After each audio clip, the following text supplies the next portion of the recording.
Hey everyone, welcome back to Paul's Q. As you can see, we're outside by the summit. We're going to be testing it for fuel efficiency and also seeing how well it maintains temperature. I'm going to be cooking a brisket overnight on this. This will be my first time doing that. We're not focusing on the brisket cook though. We're focusing on temperature, if it's going to maintain in around 225, 250 for the whole night. And we're going to see how long the fuel lasts. I got a whole bag of Kingsford I'm going to be putting into it. I'll show you how I set it up. Before we get into this, if you guys are new here, go ahead and hit the subscribe. Love to have you join the team. So first we're going to take our bottom charcoal grate and set it in. I will show you guys once everything is all set in place. Get you in just so you can see what that looks like inside there. Just like that. And this very easily comes up and fits through, and like I said, if you're right here, you can set it up just like that in order to do your indirect on one side and your hot coals on the other side. Get the fire closer to the cooking grate because the cooking grate sits over here on this lip. So you'd be closer fire, higher heat for searing off a steak or something. But for today's cook, and for checking how long and how fuel efficient this grill is, we're gonna leave it set up like that.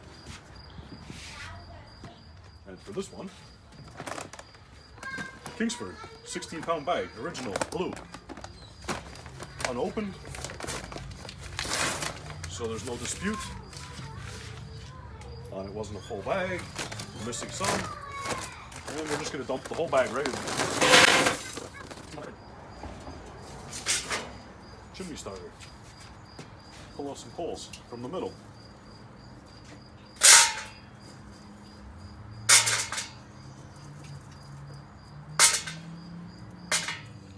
There we go, you can see what I'm doing. Now I filled it up with charcoal and I hollowed out in the middle here. As you can see, my hand is down inside. Like I said, a little bit of playing around and whatnot, but you'll be able to get the charcoal in there. Using Weber brand wood chunks, hickory today. We're going to use a chunk of hickory and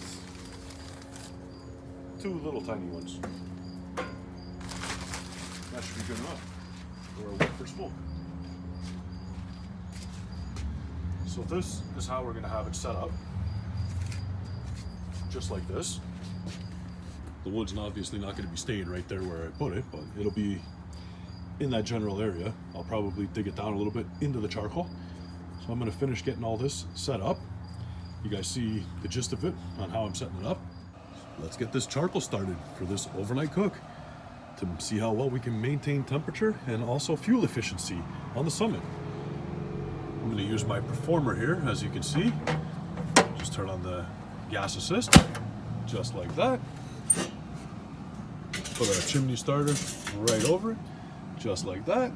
See the flame? There you go. Our charcoal is lit up now, nice. A little shake here. That out. Here we go. Charcoal's going in the middle. We're going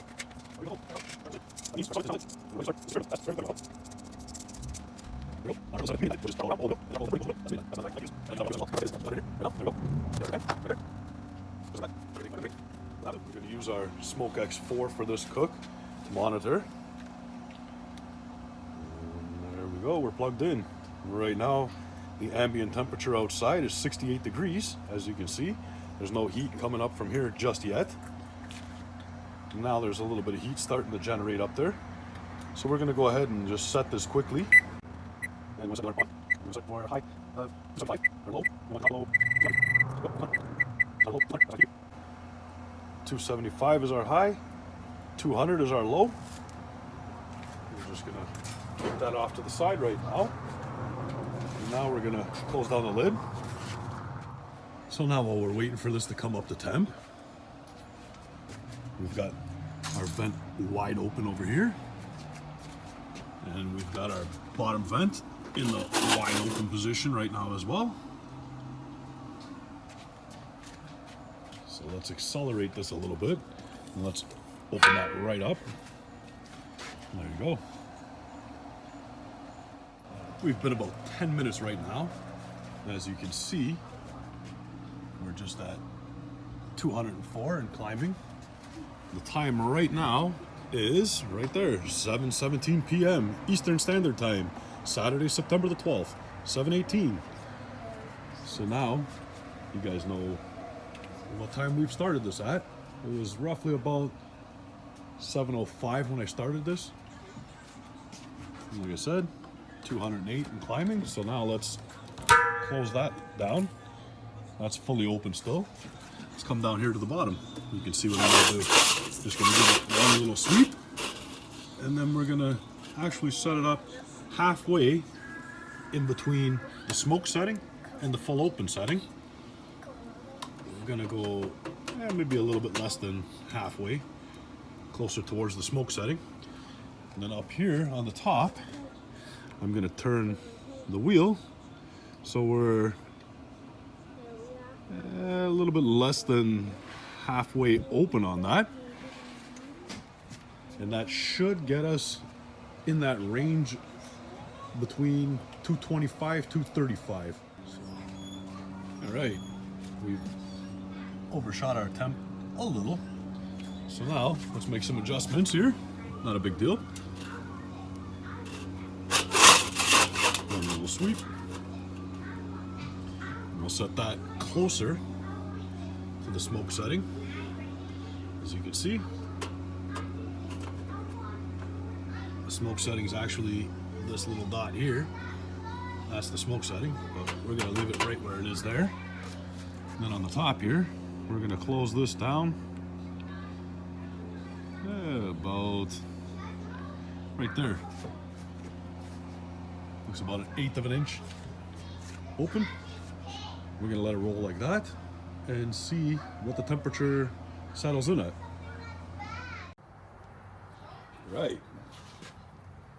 There's the time we're at. 8:04 p.m. Eastern Standard Time. And there's what we're sitting at. 273 right now. It's been about an hour since I have fired up this grill. We're still settling in the temp on it. It's climbed up, but it's coming back down now. So while it's coming down, I'm actually gonna put my brisket on that I'm gonna be cooking. Like I said, we're aiming for fuel efficiency on this, and also how well it maintains temp.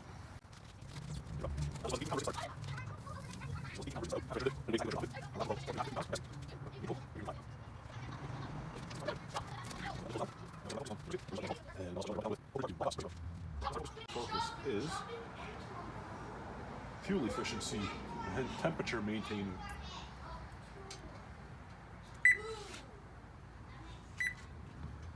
There you go. Not sure if you can see that. There you go. All right, 9:14. A little bit past the hour mark from the last time.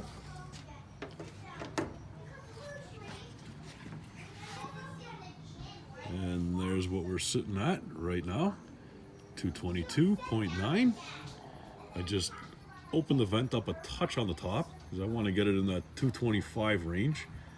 So that'll come up in a bit. Our brisket's sitting at 93 degrees right now after an hour. Well, yet another hour has passed, as you can see. Oh, hitting the volume button there. It's 10:11 anyway. There you go. 10:11, September 12th. And we are currently sitting at 242. Brisket's sitting at 125. I have not opened this up. I have not looked at the brisket, and I will not be looking at it or opening it up either. I'm just gonna let it go. It's nice and dark out here. You guys can make that out. There you go. Yeah, look at that. And we're at 11:05 p.m. Saturday, September 12th. And as of right now, our grill is sitting at 235 and our brisket's sitting at 142. Well, we're getting close to hitting the stall on that, which is all right. I'm going to be turning it out for the day and heading off to bed. We're gonna let this roll, let it do its thing. We'll pick back up if there's any alarm on the ThermoWorks. If there isn't, then I'll be seeing you guys in the morning. 2:45 in the morning. Here. 2:43, September 13th, Sunday. Sorry for that. And I just got woken up by this going off. So you can see we fell below the 200 degrees we have set. 200's our low, 198. The alarm was going off. So let's take a look and see what the problem was. Still got lots of heat coming out of there. Maybe we need to lash it, maybe.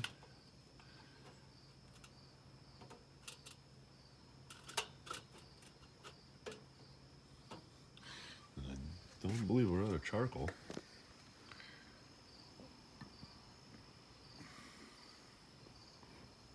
And we'll open our vent a little bit.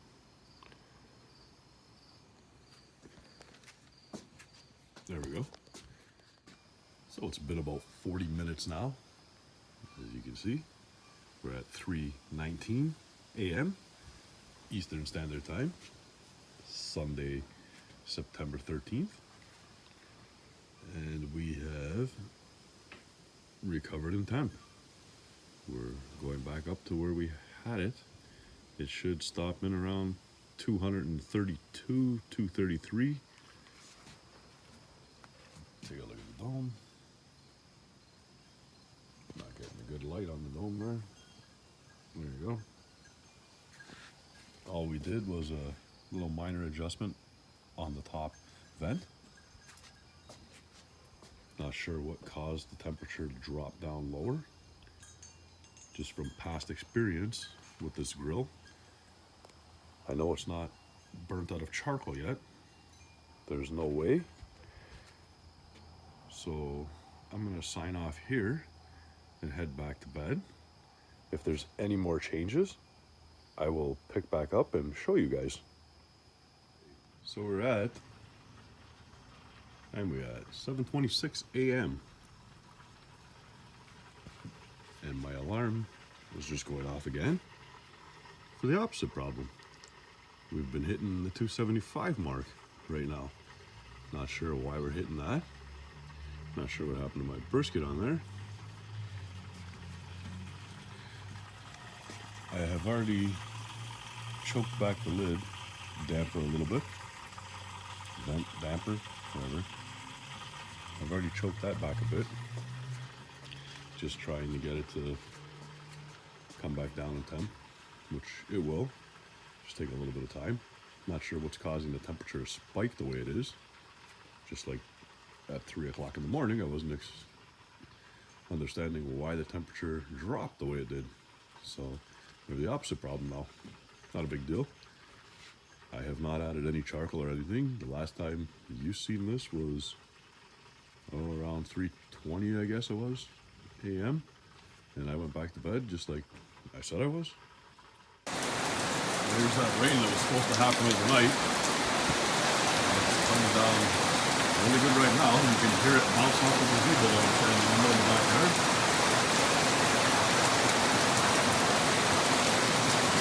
Not a particular grip in any way.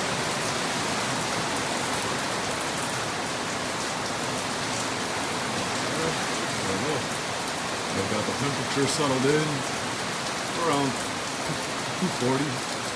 It's just bouncing a little bit, 238, 239, 240. Not a big deal. Our brisket's at 195. Almost done. All right, 9:23 a.m. Sunday, September 13th. And our grill is sitting at 275. The brisket's almost done. I just wanted to give you guys a quick update on this. It's still raining, as you can see. Now on a charcoal grill, the weather plays a huge factor in to maintaining the temp on it.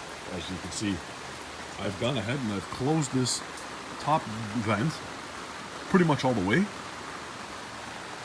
I think it's open a hair just to try and compensate for the temp spike, but be willing to deal with that. It's not like a pellet grill where you just set it and you don't have to really worry about the elements in the spring, summer, fall. Winter time's a little different. You might have to worry about the cold a little bit and adjust from there. But with a charcoal grill, be prepared to make some changes when the weather changes. We're at 15 hours now, as you can see, 10 a.m. Sunday, September 13th. It's 15 hours now since we've first started this charcoal. This brisket is done, so I'm gonna get this brisket off. Moment of truth. Let's see what we're looking at charcoal wise after 15 hours. And this has pretty well kept a steady temp. A couple fluctuations here and there, which isn't a big deal. I'd say it relatively maintained around 235. Let's see what we have left. There you have it. Look at that. After 15 hours, we've still got half the charcoal left in there. From starting with our minion method. We started with our hot coals in the center, and they've slowly worked their way around. I see some lit coals in around this area here. Let's get you guys out of the tripod here. Try to figure this out. There we go. There you go. We still got a lot of black coals that haven't even burnt yet. It burnt a little over half of the charcoal, I would say, after 15 hours. I say this thing is very fuel efficient. We maintained a temp in around the 235 mark, even with our lows and highs that we had to deal with here and there. I still say we maintained in around the 235 mark for the whole cook. So 15 hours, 235, and we still got a lot of charcoal to go. I'm not sure how long exactly this whole cook would last. If you guys want to see me burn all this out the next time I do a cook, leave me a comment down below. We'll go from there. This time, I'm going to call it quits after 15 hours because it maintains temp very well. And as you can see, still lots of charcoal left in this. So we're going to end it here on this one. You guys know what to do. Hit the subscribe. Give me a thumbs up. I'll see you guys all in the next one. Bye.